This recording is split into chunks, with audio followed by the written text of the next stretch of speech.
Okay, this is Business 342, page 72 of the lecture.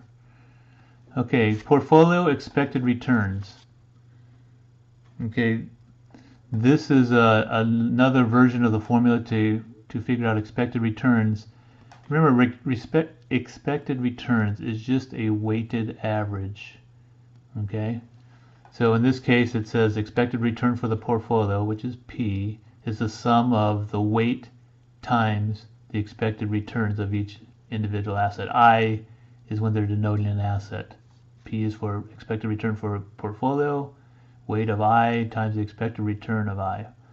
So in this case, this is one with weights and without probabilities.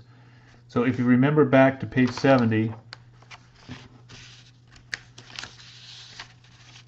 when we figured out the expected returns here, see, the probability part of that other chart isn't there, so you just took the weight and figured out the return for each, and then if they didn't give you the probability, you would just add all these together, and that would give you the expected return. It'd be the sum. So in this case, they gave you the probability, so you had to take each one of these returns times the probability. So in this case, 27 times its probability of 0.5, 14 times its probability of 0.3. Then you added them together to get the sum. That's when they gave you probabilities. What they're talking about now is when you don't have probabilities. Again, it's just the weighted average. You just don't have to worry about the probability of that. You just take the weight times the expected return and you add them together. So you take a look at this. This is basically, you just don't have the probability column anymore. So they gave you each individual amount. The total is 15,000, so you just take, each individual divided by 15,000. That gives you the weight. The weight times the probability, 0.133 times 19.65. So the weight times the probability, the weight times the probability. You just add those all together, and that gives you the expected return. It's just a simple weighted average, just like the other version, which is a simple weighted average. The only thing you had was probabilities over here, and you had to multiply that times the probability and then add them together. Okay? That's the only difference. Portfolio variance, it says unlike expected return, portfolio variance is not the weighted sum. It's not a weighted average. Not the weighted sum, excuse me, I say average, but it's the weighted sum of the individual security variances. Combining securities into a portfolio reduces the total variability of return. Yeah, so what they're basically saying is that's how you can reduce risk in portfolio, because combining securities in the portfolio reduces the variance, reduces the standard deviation, which, remember, standard deviation is a representation of the total risk of a portfolio or of a security. So standard deviation is the total risk. There's two parts of that risk. Systematic, which systematic risks are things like the economy going down and a nuclear bomb going off. It affects everything, just worldwide calamity or something like that, or something that affects the overall economy.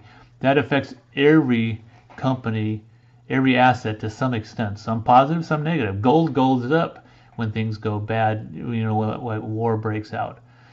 But so that's a systematic risk. You can't get rid of that. That affects everything, some differently than others, but affects everything. Unsystematic risk is the part that is particular to a particular business or a particular industry. That can be diversified away, but that can be zeroed out by basically having a diversified portfolio. So even though standard deviation or variance measure the total risk, beta measures just the systematic risk, the part of risk that you can't get rid of. There's just more or less to some extent. The unsystematic risk can be diversified away, so it basically becomes zero. Okay? In order to use the portfolio math to solve the portfolio variance, we first have to understand covariance and correlation. Okay, so they're going to go through covariance and correlation here. Covariance is a statistical measure of the linear association between two variables, say the rates of returns. It shows the degree by which the two variables move together. Covariance is positive if the returns move in the same direction, negative if they move in opposite directions. So covariance is the sum of the return of an asset in portfolio A, I guess that means, minus the expected return over the return of I to B. This has to do with the covariance somehow. This is like x minus mu times the probability, but it's the sum of these, of A and B though. And then they show you how to calculate that. P is correlation. So if they give you covariance, you could figure out P by just taking covariance of AB, if they give you that, and dividing it by the standard deviation of A times the standard deviation of B. So sometimes they just give you the correlation, which is fine because that plugs into that one formula. But if they give you the covariance of A and B, and they give you the standard deviation of A and B, you could figure out the correlation if they ask you, or you can just use the covariance in that formula also. So either way. And so they're just telling you also that covariance, if they ask you what covariance is, and if you have correlation, and if you have the standard deviations of A and B, you can just take the correlation of AB times the two standard deviations, and that gives you the covariance. So here they go through a sample of how to figure out these, and I don't know if you can, I'll put my hand over and that kind of helps.